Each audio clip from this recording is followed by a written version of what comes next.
Welcome back to MADMAN Review. So, fellow gun nerds, let's tackle the big question that's been buzzing around the range since the U.S. military adopted the Beretta M9 in 1985. Is the 1911 pistol finally outdated? This isn't just any old debate. We're talking about a legendary piece of Americana, a pistol that's been through thick and thin for over a century. But in a world where high-tech polymer pistols are the new norm, is the 1911 just an old dog that can't learn new tricks? Or is it a timeless classic that's still got a few aces up its sleeve? Quick bit of history. For those of you who have no idea how the 1911 began, let's take a trip down memory lane to when John Moses Browning cooked up the 1911 design. Back in the early 1900s, Browning wasn't just messing around in his workshop. He was on a mission to give the U.S. military a sidearm that really meant business. And boy, did he hit the jackpot in 1911. That year, Uncle Sam gave the green light, making the 1911 the go-to pistol for American GIs. Picture this, a time when revolvers ruled the roost. And here comes the 1911, all sleek with its semi-auto action, a real game changer. It packed a .45 ACP cartridge, which was like saying goodbye to those old school .38s and hello to some serious stopping power.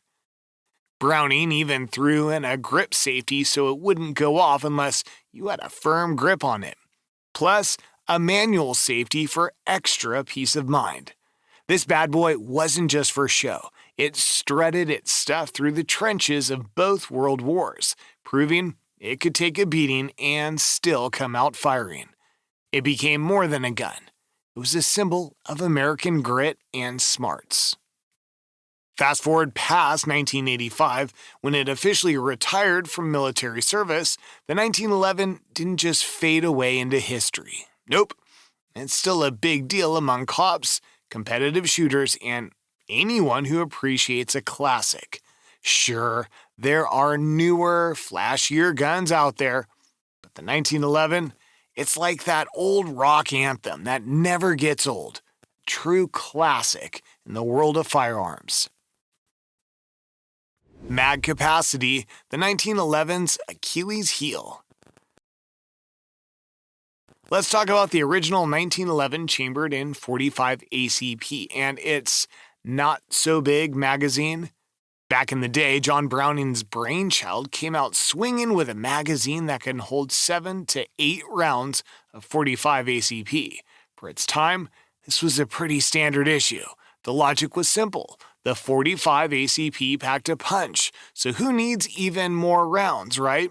Besides, its only rival at the time was the 6-shot revolver chambered in the weak .38 long Colt. But fast forward to today, and this modest mag size sticks out. In a world where you can bump into more trouble than just one lone bad guy, those few extra rounds in your pistol could mean a whole lot. Critics of the 1911's mag capacity say it's like bringing a knife to a gunfight. You might just run out of ammo when it counts. The whole debate is really about what you value in a handgun. For some, the 1911's limited rounds are a small price to pay for its dead-on reliability and the .45 auto stopping power. But for others who are used to seeing pistols that can hold twice that or more, the 1911's mag seems a bit last century, especially when you consider the terminal performance of modern 9mm self-defense loads. The 9mm, the 1911's ticket to newfound fame. Nowadays, 9mm is where it's at, and the new 1911s are all over it. With today's top-notch 9mm ammo, you get the same, if not better, stopping power than the old .45 ACP, but in a smaller package. What's that mean for you? More rounds. We're talking up to 21 rounds in some of the double-stack 1911s and 2011s.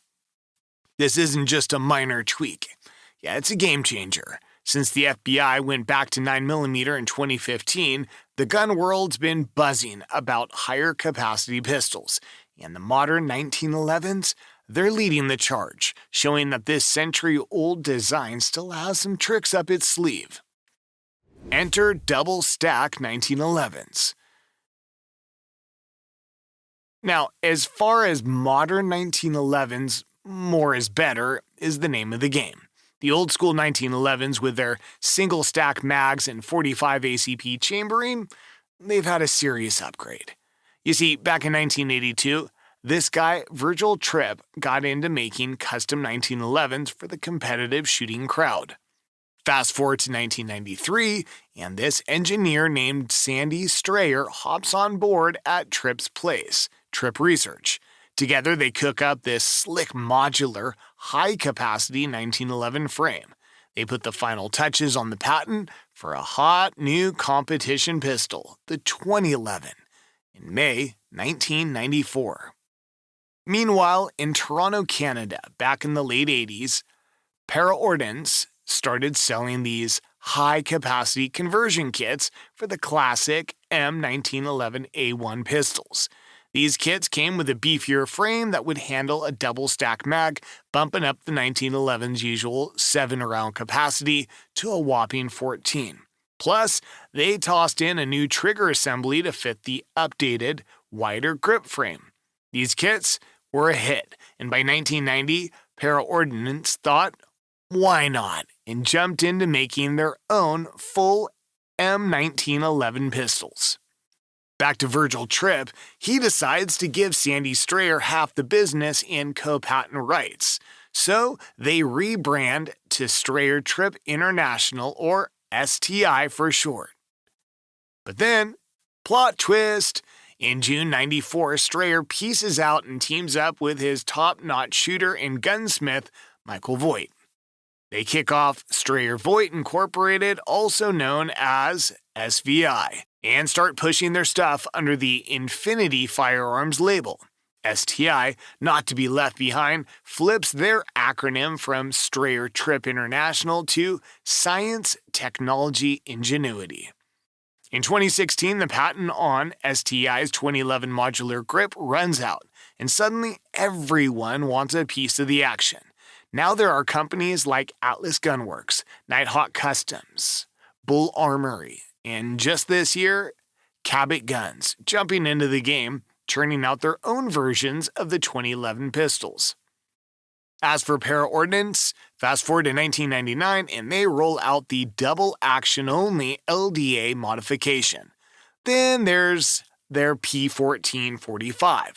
True to its name, it's a 45 ACP bad boy with a 14-round magazine. And they've got other versions, like the P1640, which packs a 40 S&W with a 16-round mag, and the P18-9, chambered in 9mm, and comes with an 18-round magazine. Double stack 1911 or 2011? What gives? Real quick, let's clear up some confusion about this whole double-stack 1911 versus 2011 bit, because, let's face it, it can be pretty confusing. With all these new 1911s hitting the market, a quick rundown might just save you some headaches. First up, the double-stack 1911. It's pretty much what it sounds like, your classic 1911, but with a beefier grip to fit more bullets in the magazine. Guns like the RIA, TAC, HC, Bull, M5, or Para-Ordnance P18 fall under this category. Now, because of that wider grip, they've had to tweak some parts here and there. Like the Para P18 has its own style of grip panels to cover up the trigger box near the grip safety, while the Bull M5 has this unique grip safety with wings. Now, on to the 2011. Originally a trademark owned by Staccato, and by the way, Staccato used to be STI, the term 2011 has kind of become the go-to name for a certain type of 1911 style handgun. These bad boys have a steel module with rails and a pair of grip bushings as the main part. The big deal here is that they're modular. You can swap out the grips, and it's often made of polymer. Examples: check out the Bull Armory SAS2, Staccato CS, or Springfield Prodigy. Sure, there might be some parts that don't play nice together, like the Bull Armory SAS2, needing its own grips and mags, but they're mostly using the same kind of parts as the double-stack 1911s. And here's a twist: not all 2011s are double stacks. Take the Cossaint COS 11 and Staccato R. They use single-stack mags. The 1911 is a little too big. When you think of the classic 45 ACP 1911, compact probably isn't the first word that comes to mind. This iconic piece, dating back to a century, was never designed with the idea of slipping it into your skinny jeans. It's a full-size pistol, originally intended for the rigors of military life. The original 1911s boast a hefty, solid construction with a 5-inch barrel that lends to its significant heft and size. This size wasn't just for show, it played a crucial role in the stability and accuracy of the weapon, because the 45 ACP has a heavy recoil. However, this also means that the 1911 isn't the easiest to conceal, especially compared to today's compact models. For those accustomed to the sleek, slim designs of modern concealed carry weapons, the traditional 1911 can feel like a bit of a dinosaur. But fast forward to the present, and the 1911 is still relevant. Enter modern, high-capacity 1911s using barrels that measure 3.5 inches or shorter. These aren't your granddad's bulky 1911s. They've got a shorter slide, a smaller frame, and a trimmed-down grip. This isn't just a facelift. It's a whole new ballgame. These revamped models are giving the popular compact pistols a run for their money. The Glock 19, for instance, is a staple in law enforcement and concealed carry, known for its compact size, reliability, and 15+1 capacity.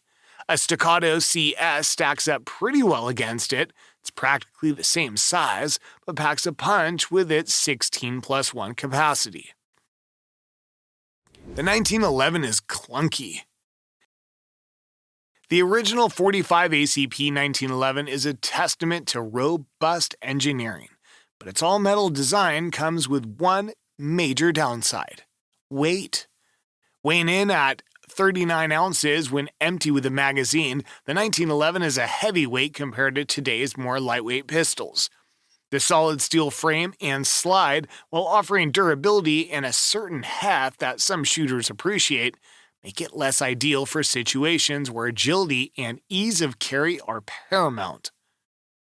This weight is not just a matter of comfort, it has practical implications. For military personnel or law enforcement officers who carry their weapons for extended periods, the 1911's weight could be burdensome.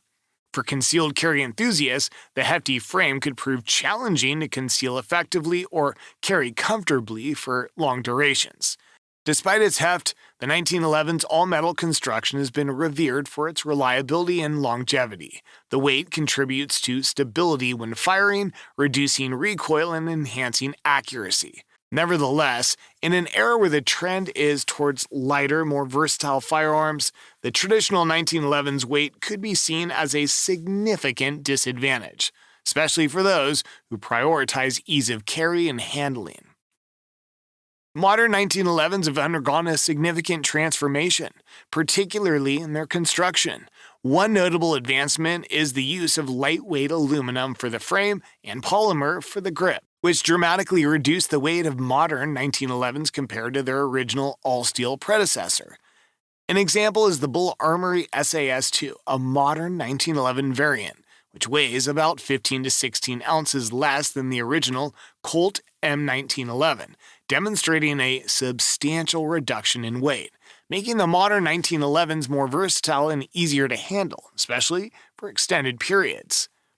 The use of aluminum frames and polymer grips doesn't just offer a weight advantage, it maintains the original 1911 structural integrity. 2011s, for instance, have not compromised on reliability despite their lighter frames. These advancements in firearms technology have opened the door for more practical applications of the 1911 design. The lighter frames, combined with the capability to chamber 9mm rounds, have made modern 1911s more appealing for both concealed carry and competitive shooting. Final thoughts. So yeah, the 1911 might be over a century old, but it's still kicking butt and taking names. Modern updates have kept this classic right in step with today's slickest polymer frame striker-fired Wonder 9s. With beefier mags, wider grips, and lighter frames, 1911 isn't just surviving, it's thriving. Sure, it's got history, but don't think for a second it's stuck in the past. So, for those saying the 1911's days are numbered, think again. This old dog's learned some new tricks, proving it's not just a piece of history, it's a part of the future too.